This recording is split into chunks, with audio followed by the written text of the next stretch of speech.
Haiku y Zen, La mirada atenta. Él es uno de los tres coautores, de los autores del libro, es coautor junto con Félix Arce y con Yoko Masuyama. José Luis nos presenta una colección de fotografías de la naturaleza y, como decía, luego nos deleitará con el violín a lo largo de la presentación. Miguel, perdón. Esta exposición surge hace un año, exactamente más o menos esta semana, que yo voy a Zaragoza, como ya me conocéis, a un retiro de silencio, y Miguel, su padre, me invitan a comer, y comiendo Miguel me presenta sus fotos. Y claro, la primera foto que me enseña es el nenúfar. Y como yo soy una enamorada de las plantas y especialmente de los nenúfares, pues me cautivaron y vi la riqueza de fotografías que tenía. Después José Luis vino a tomar café y me enteré que escribía haikus, que es otra de mis pasiones. Por lo que se nos ocurrió allí la idea de aunar todo ello y poder presentarlo en diferentes espacios y compartirlo con la gente. Así que hoy tendréis ocasión de comprobar la belleza, ¿no?, de ambas cosas. Os voy a presentar brevemente quién es cada uno de ellos. José Luis Andrés Cebrián cumplió su sueño de viajar a Japón en 1997 con motivo de la publicación y presentación de su libro Diario de Momentos, invitado por el Ayuntamiento de Imabari. Al año siguiente, en 1998, le concedieron un premio en el concurso de haiku de la misma ciudad. En 2013 publicó Puente de Piedra, un libro bilingüe japonés-español en el que participaban autores aragoneses y destacados haijin, que son los poetas que escriben haikus, de la prefectura de Ehime, teniendo una gran resonancia en la ciudad y en los medios de comunicación.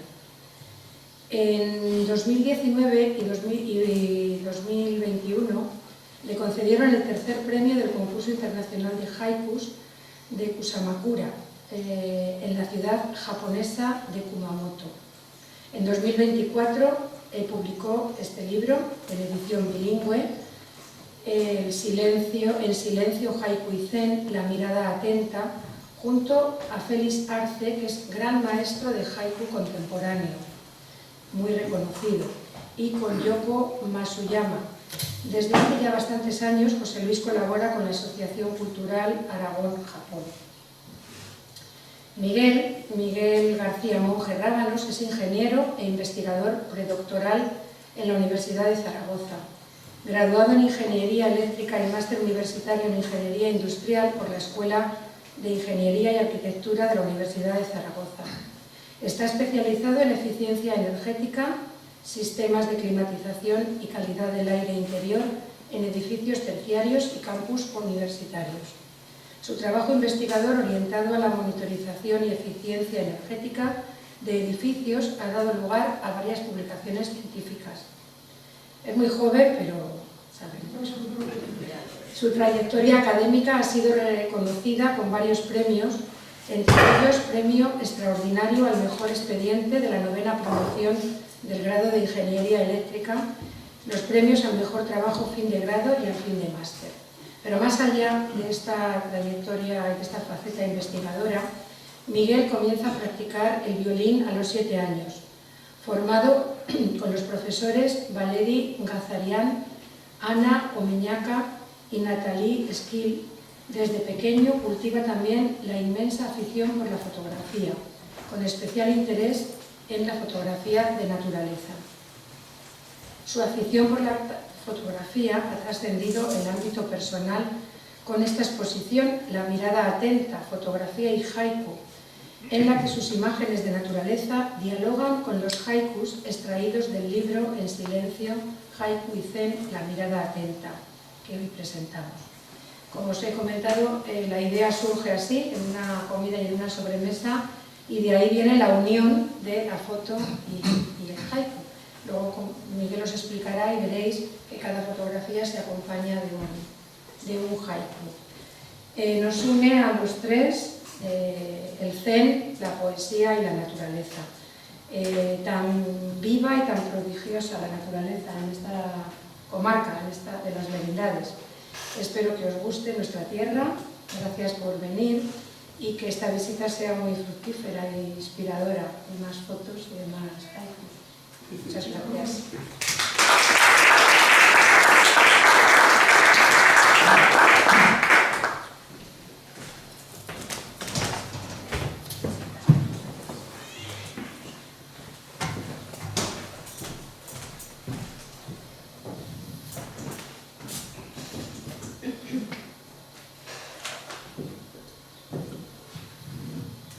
Hola, bienvenidos a todos. ¿Se oye bien? Sí. Bueno, lo primero que quería deciros, o que tendría que deciros, es que tendríamos que estar aquí tres, porque como ha comentado Paloma, los autores de este libro somos tres.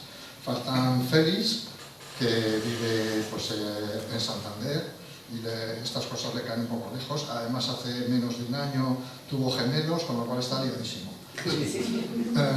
Y falta Yoko, por supuesto. Yoko es japonesa y vive en Nagasaki, por lo cual no lo tiene más difícil en este.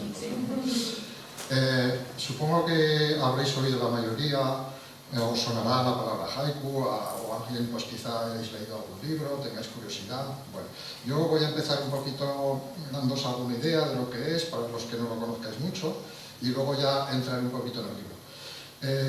La primera cuestión que se plantearía es ¿qué es un haiku?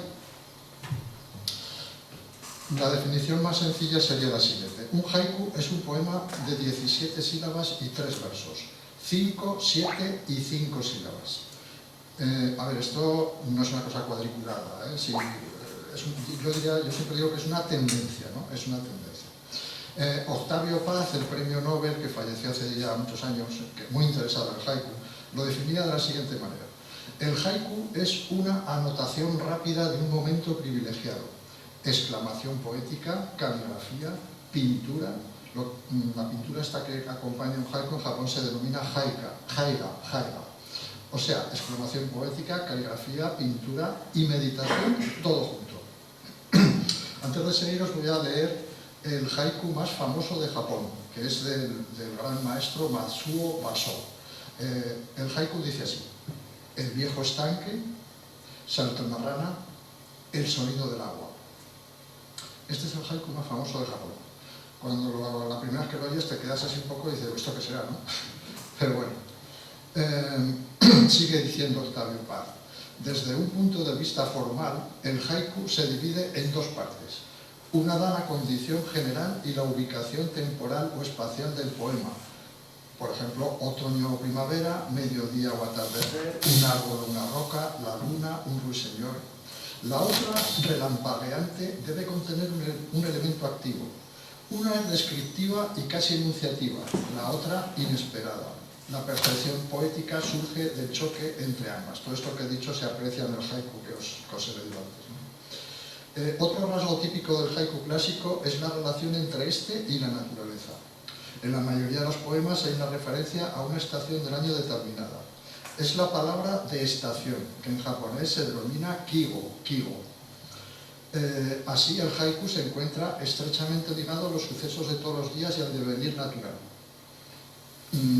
Esto es muy importante, digamos que es uno de los puntos importantes del haiku. Además del 575, pues que haya una palabra que de alguna manera te insinúe o te diga directamente la estación del año en la que estás. Puede decir la palabra otoño en primavera, puede decir mariposa, puede decir una flor, puede decir... Pero siempre hay una palabra que te ubica en la estación del año en la que estás. Aparte de estas cosas, que son tendencias, no quiere decir todos los haikus tienen que tener una palabra de estación. Si no tiene palabra de estación no es un haiku, podría ser un haiku. Podría ser un buen haiku sin tener una palabra de estación. ¿Por qué? Porque lo más importante del haiku es, como dicen los japoneses, que tenga sabor a haiku. Eso en japonés se dice haimi, que tenga sabor a haiku. Entonces, un haiku puede tener sabor a haiku, pero no tener palabra de estación, o incluso no tener 575, ¿vale? Bueno, ¿cómo lo definía Matsuo Basho, el gran maestro del haiku? Decía, haiku es simplemente lo que está sucediendo en este lugar, en este momento. Otro punto importante, el haiku es la poesía del instante. ¿Cómo se aprende haiku? Pues Basó decía, aprende de los pinos, aprende de los bambúes. Por ejemplo, en un haiku suyo define muy bien esto, ¿no? El haiku dice así: pinos y cedros, para admirar el viento, huele el sonido. También decía Basó, para escribir haiku, búsquese un niño de 1 metro de alto, porque también se podría decir que es la poesía de la inocencia. Os voy a leer un haiku de un niño japonés, escrito por un niño japonés de 6 años, que cumple este requisito de medir 1 metro de alto. Y el haiku es una verdadera preciosidad. Y dice así: el camino que hizo el caracol está brillando. El camino que hizo el caracol está brillando. El otro colega del libro, Félix, lo define así, para él lo que es el haiku. Dice, para mí el haiku quizá es aquello que hubiese escrito siendo yo aún niño, cuando no sabía escribir. Quizá el haiku es aquel mundo, el mundo que veía yo entonces sin esfuerzo y sin pretensión alguna. Es aquel brillo en aquella mirada, pero en este momento. Y voy a leeros uno de él, que lo escribió precisamente en Japón, en Nagasaki, que dice así: a punto de romperse el brillo de la nieve sobre el bambú. El haiku para mí es la poesía de la sencillez, de la sinceridad, de la espontaneidad, de la sobriedad, de la soledad. Yo diría que el haiku es la poesía de la pobreza. Me refiero a pobreza interior o de espíritu, ¿no? Que corresponde a lo que en japonés se denomina como wabi. Pobreza de medios de expresión, como hemos dicho antes, 3 versos y aproximadamente 17 sílabas. Pobreza literaria, lejos de todo ornamento. Pobreza en el sentido de no dejar huella, de que ni siquiera aparece reflejada la personalidad del autor. Pobreza en el sentido de que solo se sugieren las sensaciones o intuiciones de un momento. Sobre esta cuestión de la pobreza, hay un haiku de Basó que lo deja así muy claro, ¿no? Dice, duerme al raso y entenderás mis haikus, viento de otoño. Y este, que siempre lo leo porque me parece un haiku muy fuerte la primera vez que lo leí, ¿no? Es de un autor anónimo, no se sabe de quién lo escribió, ¿no?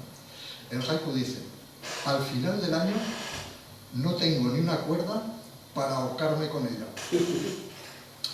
Entonces, este haiku se lo leyeron una vez a un maestro zen y le preguntaron, le dijeron al maestro zen, oye, ¿qué te parece este haiku? ¿Qué le podrías decir a este haiku?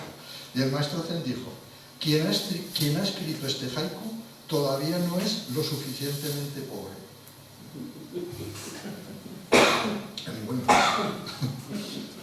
Bueno, vamos entrando un poquito en la influencia de lo que es el zen en el haiku, ¿no?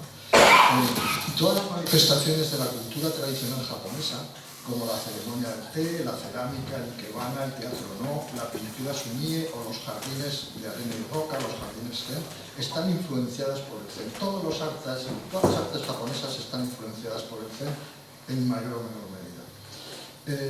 Si habéis viajado a Kioto, a Japón, y concretamente a Kioto, que fue durante siglos la capital de Japón, y empecéis a visitar en los viajes turísticos organizados, cuando a veces reparten, ¿no?, la ruta por todo Japón, y en Kioto pues van igual un par de días, 3 días, entonces van así como muy deprisa, ¿no?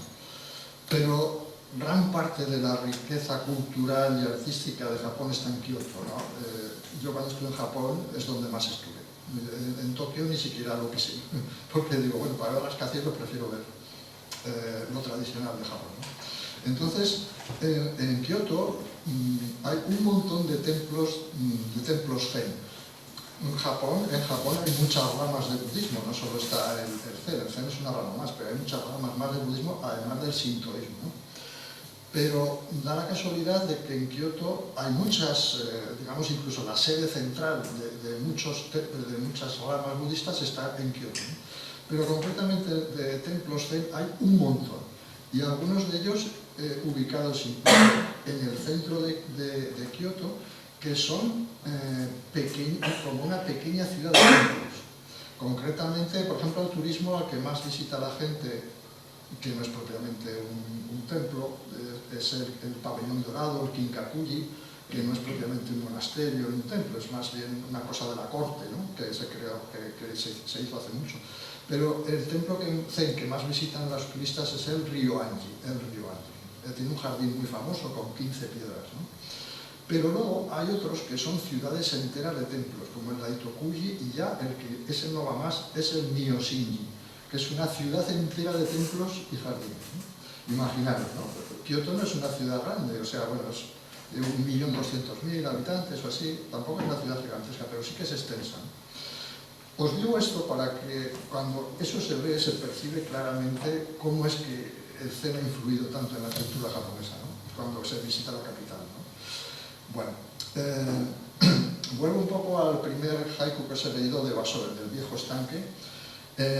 Una anécdota sobre ese poema, ¿no? Se cuenta que Basho, el gran maestro del haiku, estaba un día sentado en la orilla de un viejo estanque que había junto a la cabaña en la que vivía, cuando recibió la visita de Buko, su maestro zen, acompañado de algunos poetas. En este caso, Basho sí que era un practicante del zen, ¿eh? Luego veremos que otros no. En un determinado momento, el maestro zen le instó a responder a la pregunta de cuál era el camino de Buda. O sea, eso es como preguntarle, como decirle al discípulo, muéstrame tu despertar, muéstrame lo que has aprendido del zen, ¿no? La respuesta de Basho, cuando en ese instante saltó una rana, fue: el viejo estanque, salta una rana, el sonido del agua. Entonces, aquí tenéis la clave del haiku. Si en aquel momento, en vez de saltar una rana, hubieran pasado unos patos volando por el cielo, la respuesta hubiera sido: el viejo estanque, pasan los patos, van ganando, ¿sabes? O sea, no hay que buscar en el haiku ningún simbolismo, ningún misterio, ningún mensaje secreto, nada de eso. El haiku, como decía Basho, es la poesía del instante.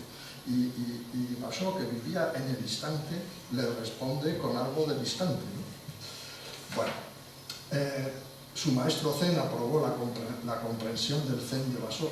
Este haiku de Basho es muy famoso, es un haiku histórico, porque establece, digamos, como un antes y un después. Antes de Basho había mucha gente que escribía haiku, pero era un pasatiempo social, era como un juego de palabras.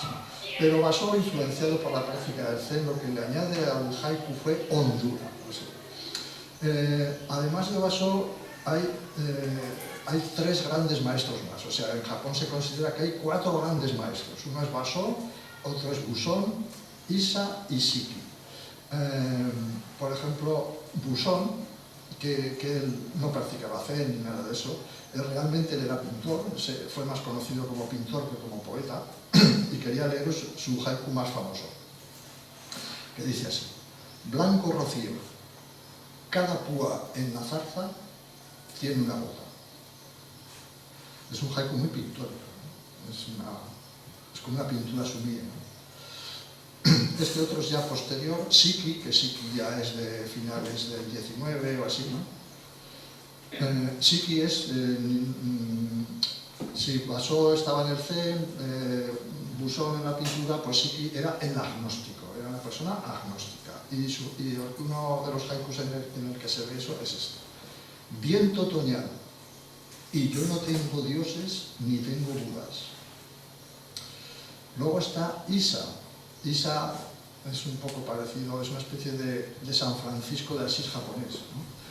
Y tiene muchos poemas dedicados a animales, a no sé. Este que voy a leeros fue su haiku de despedida. Esto es una cosa muy curiosa también, hay una tradición en el mundo del haiku que se le a esto los haiku de despedida, que es escribir un poema antes de morirse. Se llama el haiku de muerte o haiku de despedida, ¿no? Este poema lo escribió Issa, y para que lo entendáis un poco, se acababa de incendiar su casa, se acababa de morir su mujer hacía un tiempo, no tenía nada, estaba en la más absoluta pobreza y murió congelado. Y el haiku dice: gracias sean dadas a lo alto, la nieve sobre mi cobertor viene también de la tierra pura. La tierra pura se refiere a una rama de budismo que es el culto a Amida, que es, digamos, como un budismo devocional. Es muy parecido, tiene semejanzas con el cristianismo, ¿no? Y lo mismo que en el cristianismo está el cielo, pues en el budismo de la tierra pura es la tierra pura, ¿no? Es el paraíso, ¿no? Entonces, fijaros lo que está escribiendo, ¿no? O sea, el incendio ha destruido su casa, la nieve está bajo cero, le cae la nieve encima y escribe este haiku y muere. Gracias sean dadas a lo alto, la nieve sobre mi cobertor viene también de la tierra pura. Bueno, y aunque los 4 que he leído son hombres, yo quería leeros también a una mujer, por supuesto. Os voy a leer a la escritora de haiku más famosa de Japón. Se llamaba Chiyo Ni. También ella pertenecía a la escuela esta del budismo de la tierra pura. De hecho, a una determinada edad se hizo monja de esta escuela. Y este es el haiku, un haiku de ella. Se vuelve flor, se vuelve agua pura, nieve de esta mañana. Bueno, quería también deciros, pues, o leeros algunos haikus de otros poemas, otros poetas que estaban más en la onda del zen y que sus poemas tienen un sabor característico del zen. Por ejemplo, este de un monje ermitaño zen que se llamaba Ryokan. Dice el haiku: al ladrón se le olvidó la luna en la ventana. Este es de Taiji. Está hablando bueno, luego os digo de qué habla. Miles de mosquitos vuelan cargados de sangre. Meditación. En la mayoría sabéis que la práctica más característica del Zen es el Zazen, la meditación sentada, la sentada de Zazen meditativa, ¿no? Entonces es de lo que está hablando, ¿no? En esa inmovilidad en la que está meditando, atacan los mosquitos y no los puedes espantar porque tú tienes que estar inmóvil, ¿no? Entonces dice esto, ¿no? Miles de mosquitos vuelan cargados de sangre.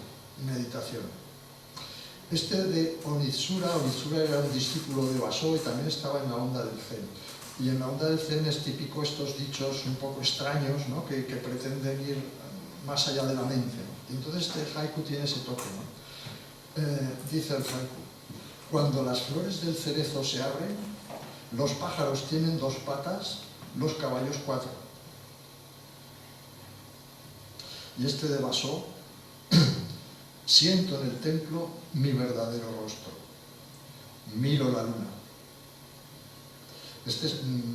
Cuando habla de su verdadero rostro, en el Zen hay una pregunta que le hace un maestro, una pregunta muy famosa, un koan, que se denomina un koan, de un maestro que le pregunta a su discípulo. Bueno, el discípulo está diciendo que por favor le ayude a alcanzar el despertar, y entonces el maestro le contesta: muéstrame tu rostro original, el que tenías antes de que tus padres nacieran. Pero habla del rostro original, y el haiku de Basó dice eso, ¿no? Siento en el templo mi verdadero rostro, miro la luna. Este también me parece muy bonito de Basó. Seguramente será como esta tarde el otro mundo. Seguramente será como esta tarde el otro mundo. Y a mí, este que va a leer, a mí es el que más me gusta de todos. Este camino nadie ya lo recorre, salvo el crepúsculo. Fijaros cuando se hablaba antes de la cuestión en el haiku de la pobreza.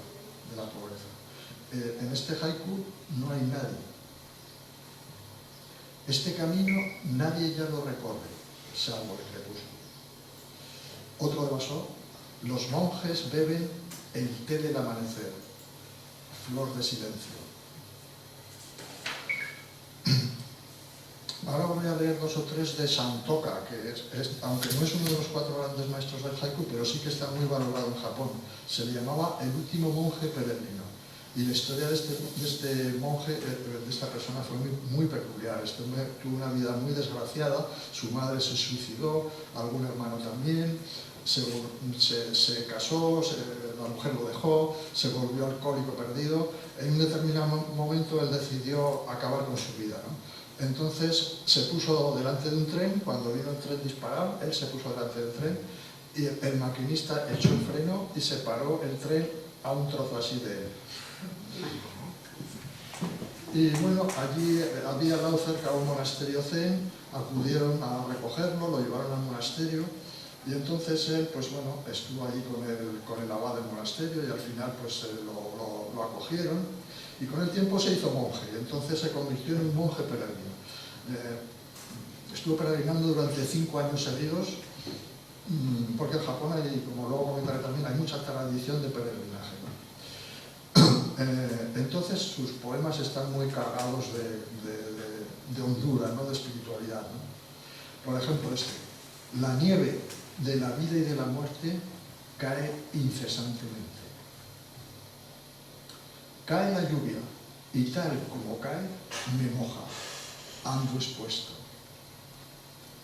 Mi cuenco de mendigar acepta hojas caídas. Digamos que en el budismo, y concretamente más en el zen, tiene, digamos, 2 pilares, ¿no? Uno es la sabiduría y otra es la compasión. Este haiku que os voy a leer ahora de Basó trata de la compasión. Y dice así: colchón de hielo y unas mantas de viento, el niño pobre.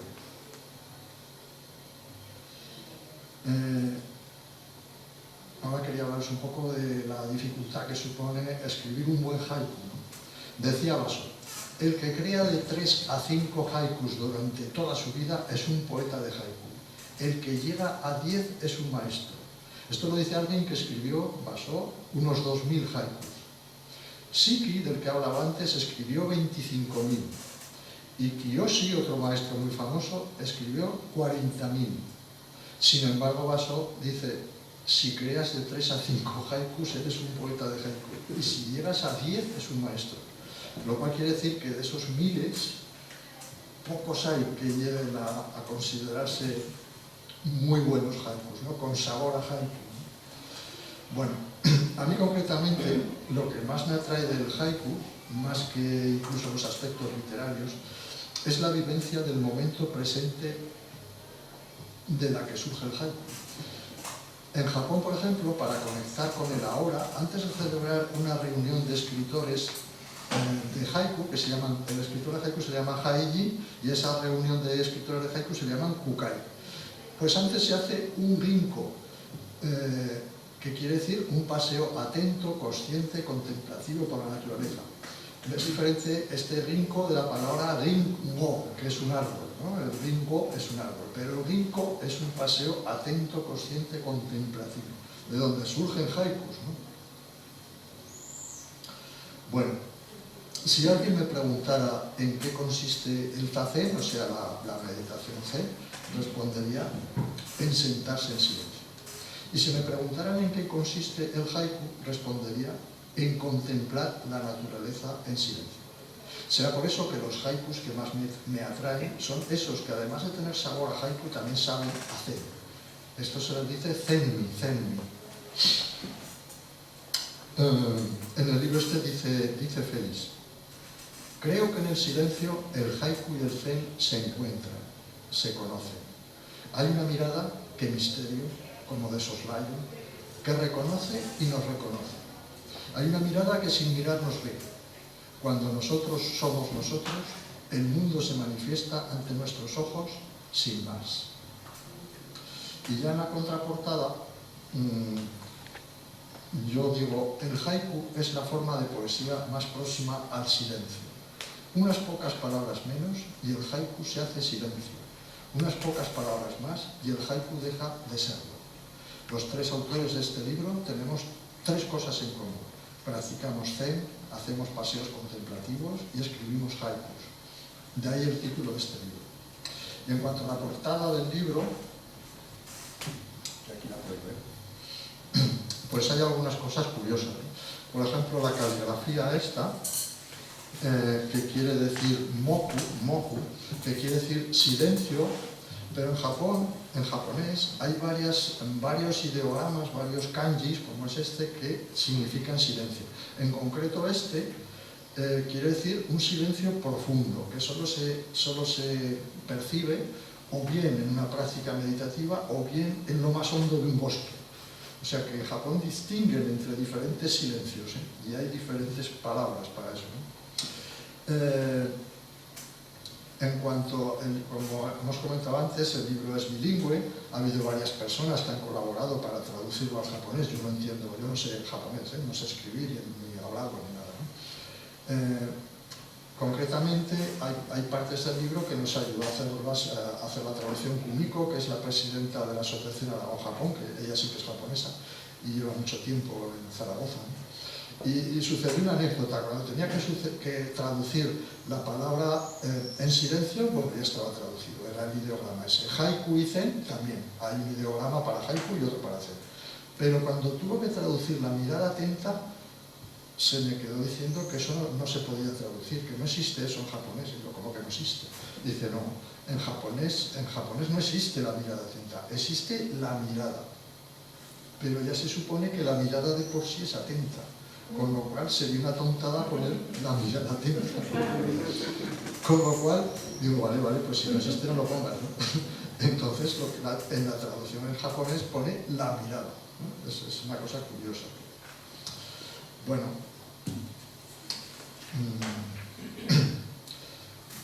os quería, bueno, sí, no sé si me extiendo un poco, ¿qué tal vamos? Bien, vamos. Bueno, rápidamente quería contaros un poco cómo surgió este libro, cómo nos conocimos. Yo a Félix lo conocí en un retiro de meditación allá por el año 2002. Resultó que era un retiro de 4 días en que en esos retiros no se habla, menos en la última comida. Y en la última comida alguien nos relacionó con el haiku y ya nos presentó y nos conocimos, ¿no? Y de ahí surgió pues una gran amistad y muchas colaboraciones en el tema del haiku, ¿no? Félix en el año 2000, Félix ha estado varias veces en Japón, ha ido bastantes veces a Japón, pero concretamente en el año 2010 le surgió la oportunidad de viajar a Nagasaki durante 3 meses con un profesor de la universidad que les facilitó el viaje y tal. Entonces él se alojó en un templo zen que tenía en hospedería que se llamaba Kofukuji. Y al poco de llegar allí, en Nagasaki, se enteró de que había un templo zen donde se practicaba meditación, fue a hablar con ellos y les preguntó que si podía sentarse a meditar con ellos y dijeron que sí. Entonces estuvo yendo allí todos los días, hizo incluso algún retiro intensivo con ellos y tal. Y luego también le propusieron dar unas clases de español a un grupo de mujeres que querían. En Japón hay mucho interés por España, pero muchísimo. Hay cantidad de escuelas de flamenco, los mayores expertos de flamenco están en Japón. Cuando los cantantes de flamenco quieren sacar pasta, hacen una gira por Japón y se forran. O sea, en Japón hay un gran interés por España, ¿no? El caso es que, bueno, pues surgió ese grupo que querían aprender español. Y entonces en ese grupo había una mujer que se llamaba Yoko.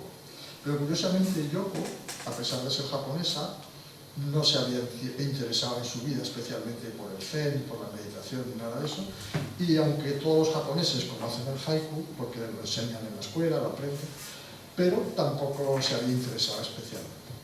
Pero a partir de que conoció a Félix, pues le transmitió su pasión por el haiku, por el zen, empezó a practicar zen, empezó a escribir haiku, y bueno, así surgió la cosa, ¿no? Otra cosa que os quería comentar también, que tiene una relación entre España y Japón, es con el tema del gran interés que hay en Japón por las peregrinaciones. En Japón hay bastantes peregrinaciones. Las más famosas son una que se llama Kumano Kodo y otra que es los 88 templos de Shikoku. Esas dos peregrinaciones están hermanadas con el Camino de Santiago. Por eso en Japón el Camino de Santiago es conocidísimo también.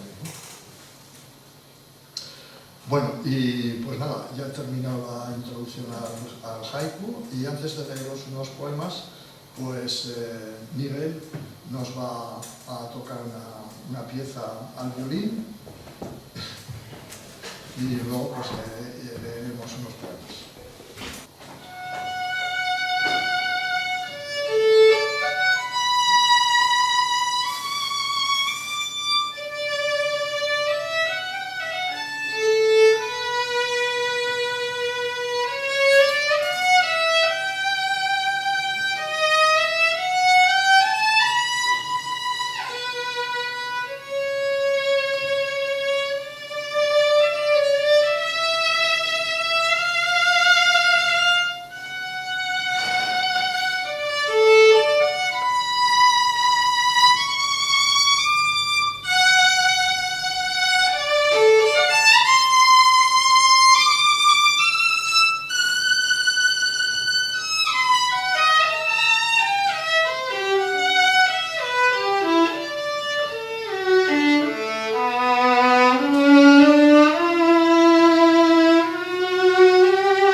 decía antes, los haikus es una poesía a distancia, y por eso mismo no se pueden explicar. Sí que se pueden ubicar. Por ejemplo, este primer haiku que voy a leer de Félix lo escribió en esta peregrinación, esta famosa peregrinación de Japón, cuando la hizo él de Kumano Kobe. Suave llovizna, atravesando el camino, el olor de los cedros. Este lo escribió en el tren de alta velocidad, en el Shinkansen japonés. Solo nieva, contemplando la tierra que se hace agua. Este lo escribió en el Camino de Santiago, haciendo el Camino de Santiago. Solo caminar, junto al perro sin dueño, entre las viñas. Este también está escrito en el Camino de Santiago. Surge en la niebla y en ella se deshace el peregrino. Este lo escribió en el templo de Nagasaki en el que se alojó. En algún lugar del templo, un leve tintineo se hace silencio. Este haiku que os voy a leer ahora, el último que os voy a leer, tiene su cosa, porque hace años, concretamente en el año 2014, se celebró el año mundial Japón-España. Japón celebra todos los años el año mundial, cada año con un país diferente, ¿no? Pero el año mundial en el 2014 lo celebró con España. Y entonces, la Embajada de Japón organizó muchas actividades sobre este tema, ¿no? Una de las cosas que hizo fue hacer un concurso de haiku. Un concurso de haiku que se podía presentar a autores japoneses y autores españoles por el año igual. Se presentaron miles de poemas y mira por dónde el primer premio le dieron a este haiku que os voy a leer de Félix. ¿Y cuál era el premio? Pues el premio era un viaje de lo menos eran 20 días o algo así, con gastos pagados por todo Japón. Ese era el premio que fue con su entonces novia y bueno, fue una cosa increíble para él. Bueno, el haiku dice así: mañana de año nuevo, brilla un guijarro en lo alto del tori. No sé si sabéis lo que es el tori. El tori es esto que salen las fotos de Japón, que son dos maderos así y otro así, que hay un montón en Japón, está todo lleno por todos los sitios, porque los toris pertenecen a la religión del Shinto y delimitan o es una puerta de entrada a un lugar sagrado, a una zona sagrada, a un bosque, no sé, a un sitio sagrado, ¿no? Y os leo otra vez el poema, dice: mañana de año nuevo, brilla un guijarro en lo alto del tori. Y bueno, me falta, pero que también lo escribió en el templo que se alojó en Kofuku.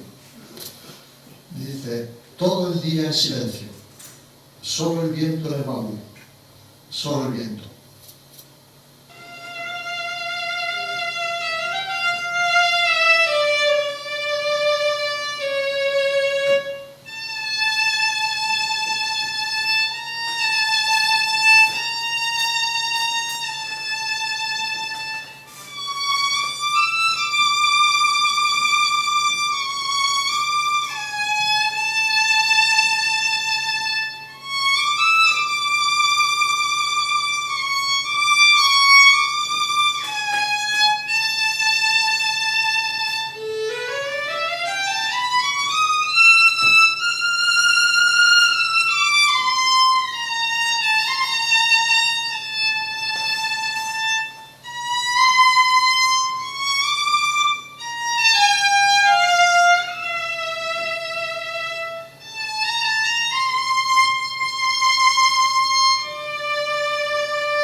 al unísono con las cigarras, cantando sutras tras el zazen. Todavía sentada, diluyéndome en el anochecer. Aunque tiritando, entre la bruma, seguir mi destino. Respira, mira todas estas cosas saliendo a la luz. 7 de la mañana, hacia el templo nevado, con un corazón que purificar.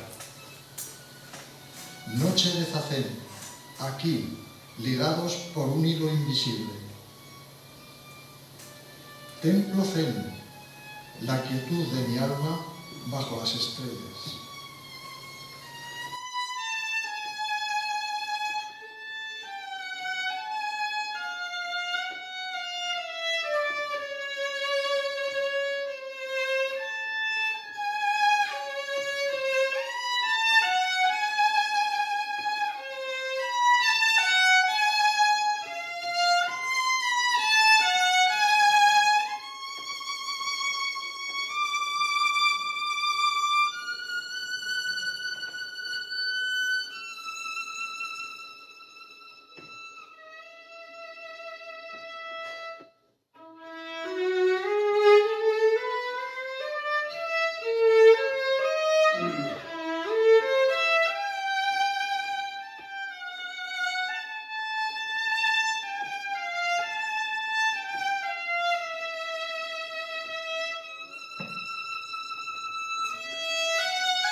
Bueno, ya por último, unos cuantos haikus míos. Nada se mueve, ni los árboles zarandeados por el viento. Al atardecer, la sombra de los pinos se adentra en el mar. Perdida en la ciudad, la mariposa busca una calle con flores. Adentrándome en el bosque de la montaña, el Dharma más puro. La palabra Dharma en el contexto budista quiere decir enseñanza. En el budismo se habla del Buda, del Dharma y de la Sangha, los tres tesoros, ¿no? El Dharma es la enseñanza del budismo. Entonces, el haiku es así. Adentrándome en el bosque de la montaña, el Dharma más puro. Almendro en flor entre las viejas tumbas, olor a miel. Soto frondoso, el canto de los pájaros, senda de lugar. Este último lo escribí en la pandemia. En la maceta, confinado, florece un lirio solo. Bueno, y yo ya terminamos el haiku. Seguidamente Miguel os hará una breve visita guiada por las fotografías y os vamos a hablar un poquito de cada una y os explicará